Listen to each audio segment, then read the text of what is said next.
Hello everyone, welcome to my YouTube channel farmer researcher.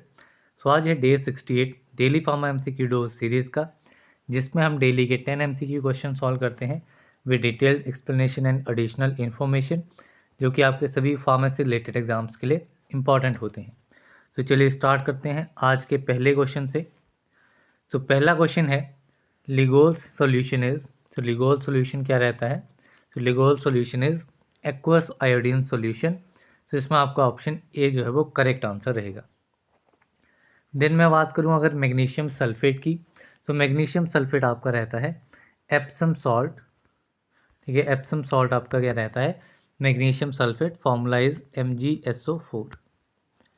Then बात करूं sodium मेटाफॉस्फेट की, तो सोडियम मेटाफॉस्फेट क्या होता है? It is Maddrell's salt. ठीक है, ये आपका रहता है मेड्रल्स सॉल्ट, या फिर इसको एक और नाम इसका रहता है Graham salt, Graham's salt. And इसका फॉर्मूला आपका रहता है NaPO3। देन आपका आता है मैग्नीशियम हाइड्रोक्साइड मिक्सचर। तो मैग्नीशियम हाइड्रोक्साइड मिक्सचर क्या रहता है? तो it is milk of magnesia, milk of magnesia. ये भी काफ़ी इंपॉर्टेंट है, मिल्क ऑफ मैग्नीशिया के ऊपर भी क्वेश्चन बनता है आपका। Graham salt and Epsom salt, ये सारे के सारे जो हैं वो इम्पॉर्टेंट हैं। तो अभी हम देखते हैं कुछ अनदर नाम्स, इनऑर्गेनिक नेम्स। सो एक आपका आता है baking soda. So baking soda को क्या कहा जाता है? So it is sodium bicarbonate. Then आपका आता है कोस्टिक सोडा। सो कोस्टिक सोडा क्या रहता है? Caustic soda is sodium hydroxide. Then आता है आपका washing soda. So washing soda is sodium carbonate. ठीक है, ये सारे के सारे नाम जो हैं वो इम्पॉर्टेंट हैं। देन इसके बाद बात करें रोशेल सॉल्ट की, एक नाम आपका रहता है रोशेल सॉल्ट। तो रोशेल सॉल्ट क्या रहता है? तो it is sodium potassium tartrate, it is sodium potassium tartrate. Then आता है आपका टार्टर एमिटिक, टार्टर एमिटिक। तो टार्टर एमिटिक जो है it is antimony sodium tartrate. तो ये आपका रहता है टार्टर एमिटिक। तो ये आपके डिफरेंट इनऑर्गेनिक केमिस्ट्री में नाम्स आते हैं सिनोनिम्स के ऊपर, तो इसके ऊपर काफ़ी बार जो है वो क्वेश्चन बनते हैं। तो अभी चलते हैं हम नेक्स्ट क्वेश्चन की तरफ। So the question is drug of choice for typhoid fever is. तो टाइफॉइड फीवर के लिए ड्रग ऑफ चॉइस कौन सा रहता है? तो टाइफॉइड फीवर की बात करें तो इसमें आपका क्लोरमफेनिकल जो है it is drug of choice. So इसमें आपका ऑप्शन ए इज़ करेक्ट। इसके अलावा लीवोडोपा की मैं बात करूं तो लीवोडोपा जो है वो आपका पार्किंसन के केस में ड्रग ऑफ चॉइस रहता है। देन टेमोक्सीफेन क्या है? सर टेमोक्सीफेन जो है वो आपका ब्रेस्ट कैंसर के केस में ड्रग ऑफ चॉइस है। एंड डाइथाइल कार्बामाजीन जो है वो आपका किस केस में ड्रग ऑफ चॉइस रहता है? तो इट इज़ फिलेरियासिस, फिलेरियासिस के केस में drug of choice is diethylcarbamazine. इसके अलावा अदर कुछ ड्रग्स की बात करें, जैसे कि आपके अगर मैं लेप्रोसी कंडीशन में बात करूं ड्रग ऑफ चॉइस, तो ये आपका रहता है डेप्सोन। देन आता है आपका मेट्रोनिडाजोल। ड्रग की बात करूं, metronidazole, metronidazole is the drug of choice for amoebiasis. Amoebiasis के लिए ड्रग ऑफ चॉइस आपका रहेगा मेट्रोनिडाजोल। देन एपिलेप्सी के केस में, ठीक है, एपिलेप्सी में आपका drug of choice is phenytoin. Anaphylactic shock में, एनाफाइलेक्टिक शॉक, एनाफाइलेक्टिक शॉक के केस में आपका drug of choice is adrenaline. Then आता है आपका myasthenia gravis, myasthenia gravis. Myasthenia gravis के केस में neostigmine is the drug of choice. Then आपका ब्रोंकियल अस्थमा के केस में, ब्रोंकियल अस्थमा के केस में आपका सेल्ब्यूटामॉल। देन आता है आपका चीज़ रिएक्शन, ठीक है। चीज़ रिएक्शन में कौन सा ड्रग ऑफ चॉइस रहता है? तो चीज़ रिएक्शन में आपका फेंटोलामाइन।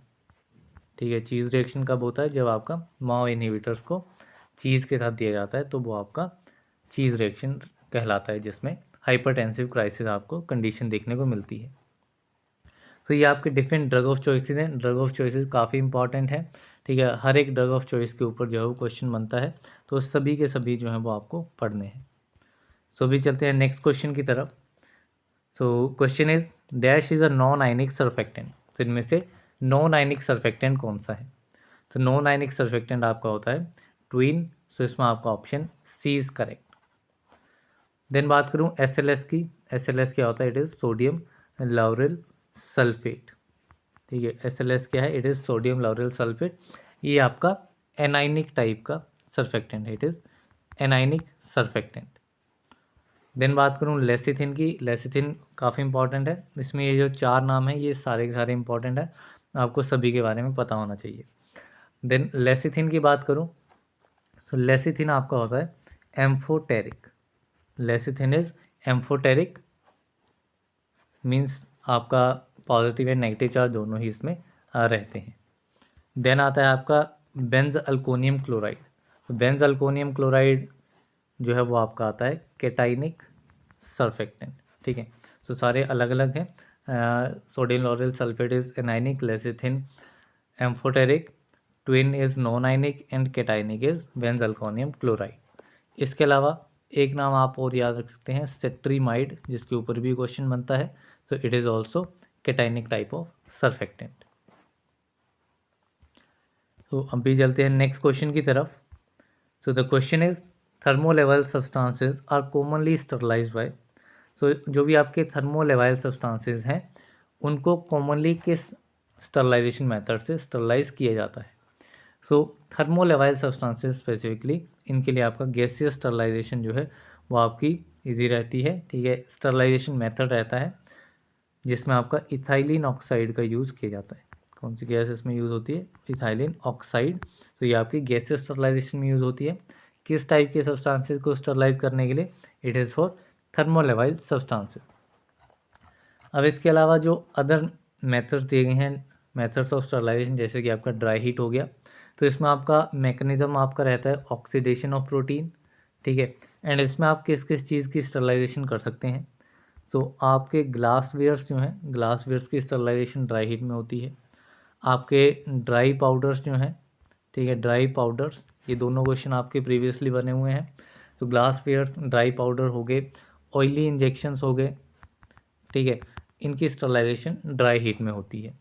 देन इसके अलावा आपके जो सीजर्स हैं, स्कैल्पल्स हैं, ऑइंटमेंट ट्यूब्स हैं, वो सारी आपकी ड्राई हीट से स्टरलाइज की जा सकती हैं।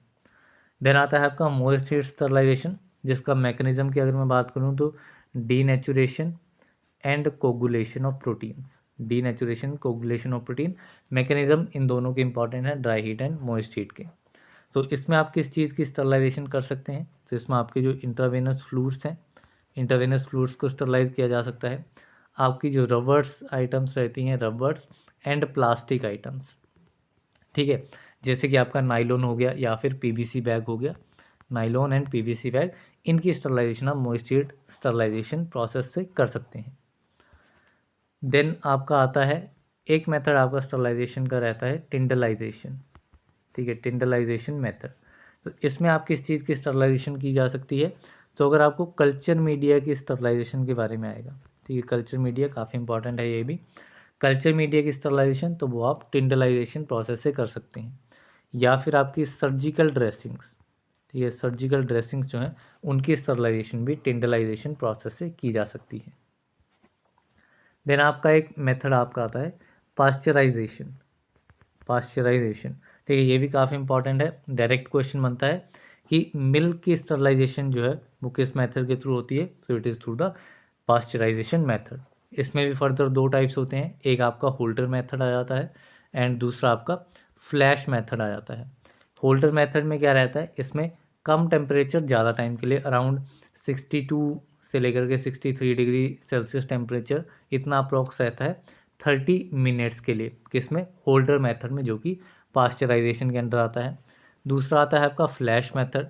फ्लैश मेथड में आपका टेम्परेचर हाई रहता है, कितना रहेगा 71 से लेकर के 72 इस टेम्परेचर के आसपास में रहेगा।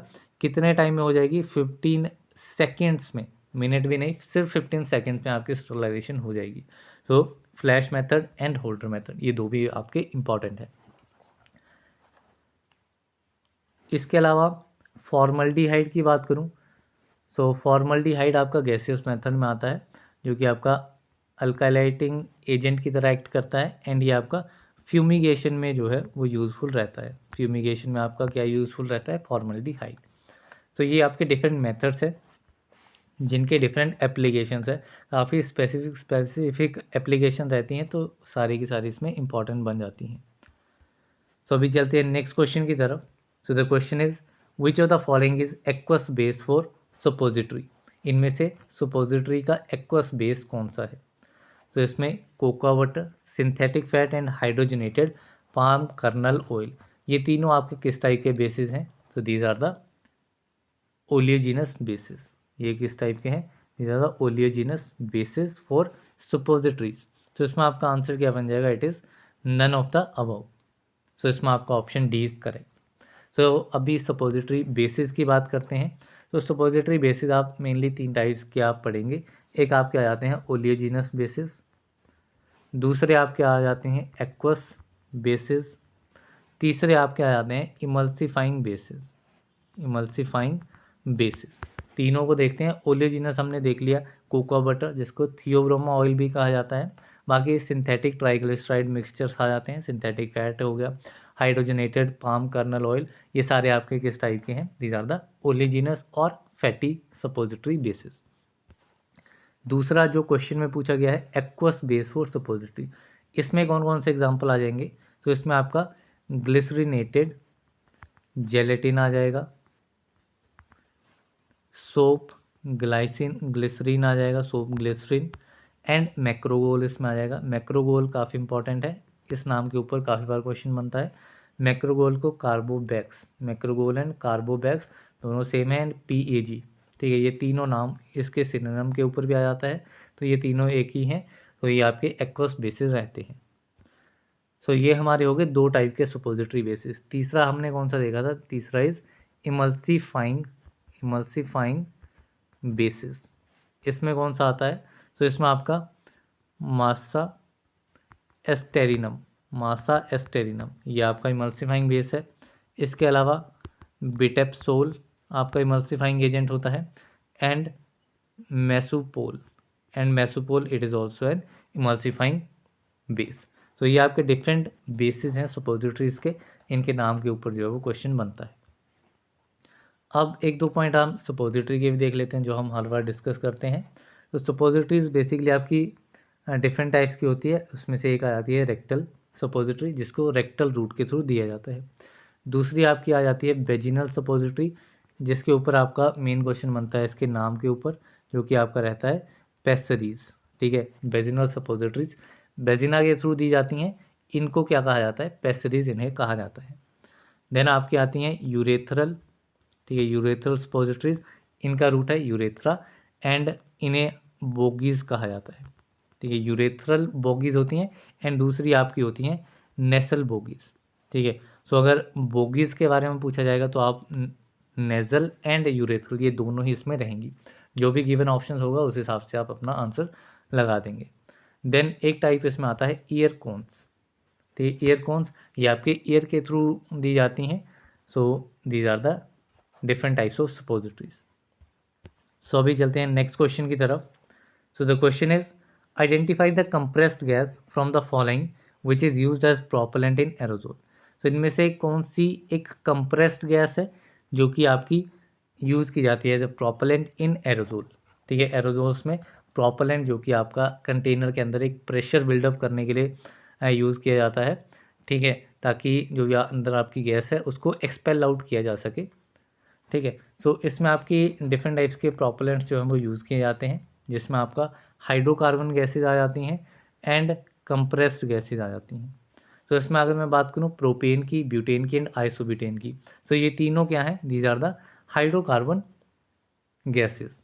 जबकि नाइट्रोजन जो है, nitrogen is a compressed gas, ठीक है, जो कि आपके प्रोपेलेंट में यूज़ की जाती है। तो इसका आंसर आपका ऑप्शन डी हो जाएगा।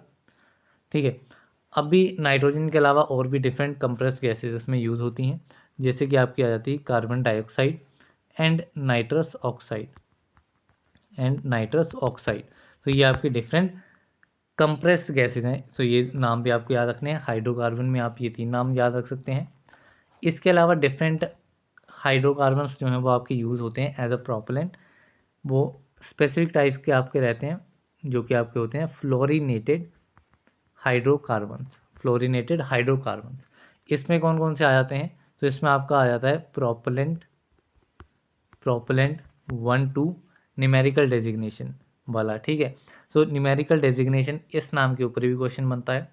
तो ये हम देख लेते हैं। बेसिकली हम 3 देखेंगे जो कि आपके मोस्टली पूछे जाते हैं। तो प्रोपेलेंट 1 2 कौन सा होता है? So it is dichloro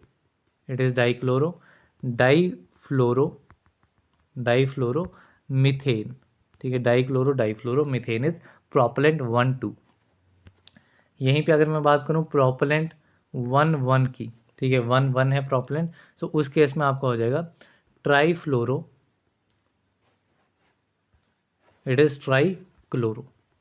trichloro मोनोफ्लोरो इसमें रहता है, ट्राईक्लोरो मोनोफ्लोरो मीथेन। ठीक है, ये आपको कौन सा रहेगा? प्रोपेलेंट 1 1।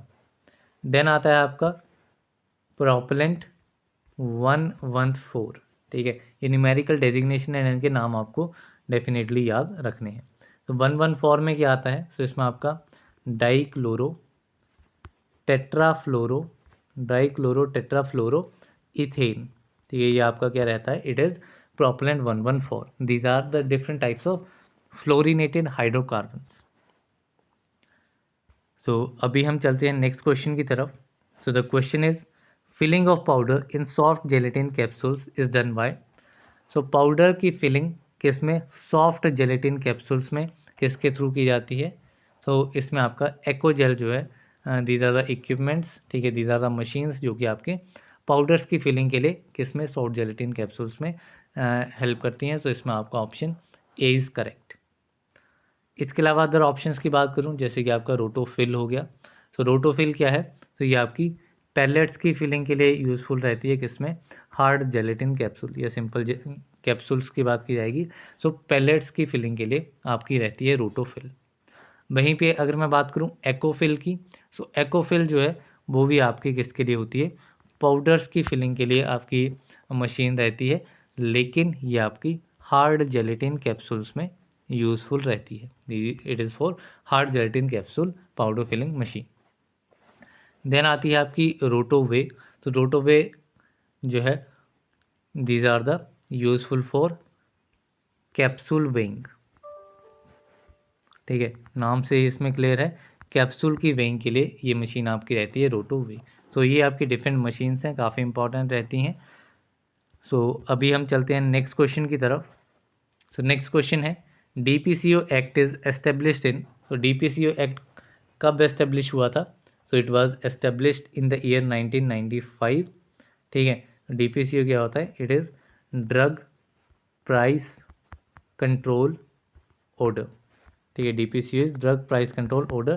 तो यह आपका एक्ट 1950 में एस्टेब्लिश हुआ था। सो इसमें आपका option A is correct. Then बात करूँ 1940 में कौन सा एक्ट आपका एस्टेब्लिश हुआ था? तो it was drug and cosmetic act. ठीक है, drug and cosmetic act. And इसके जो अगर रूल्स की बात करें तो रूल्स आपके आए थे 1945 में। सो देन बात करूँ 1971 की। तो 1971 में आपका medical termination of pregnancy act. ठीक है, medical termination of pregnancy act आया था 1971 में। 1919 में कौन सा एक्ट आया था? सो 1919 में आपका पॉइजनस एक्ट जो है वो आया था। इसके अलावा अदर और इम्पॉर्टेंट एक्ट्स के बारे में देखते हैं, उनकी डेट्स के बारे में देखते हैं। सो 1948 ईयर आपको याद रखना है किस एक्ट के लिए? It is for pharmacy act. ठीक है, किस एक्ट के लिए? फार्मेसी एक्ट के लिए। देन आता है आपका 1970। सो 1970 किसके लिए आपको याद रखना है? It is for patent act. Then आपका 1949 आपको याद रखना है फैक्ट्रीज एक्ट के लिए, फैक्ट्रीज एक्ट के लिए 1949। देन आपका आता है 1985, 1985 ईयर आपको याद रखना है narcotic and psychotropic substances act, narcotic and psychotropic substances act 1985। Then एक ईयर आप याद रख सकते हैं 1994, जो कि आपका है AICTE एक्ट। ठीक है, तो ये आपके डिफरेंट ईयर्स हैं, आपको याद रखने हैं। सो अभी हम चलते हैं नेक्स्ट क्वेश्चन की तरफ। सो नेक्स्ट क्वेश्चन है which of the following intermediates has a negative charge, इनमें से किस इंटरमीडिएट का नेगेटिव चार्ज रहता है। सो नेगेटिवली चार्ज इंटरमीडिएट कौन सा है, तो इट इज़ कार्बा एनाइन। सो इसमें आपका ऑप्शन बी इज़ करेक्ट। सो इसमें अभी कार्बा एनाइन के बारे में कुछ इंपॉर्टेंट चीज़ें देखते हैं। सो कार्बा एनाइन का सबसे पहले जनरल स्ट्रक्चर देखते हैं।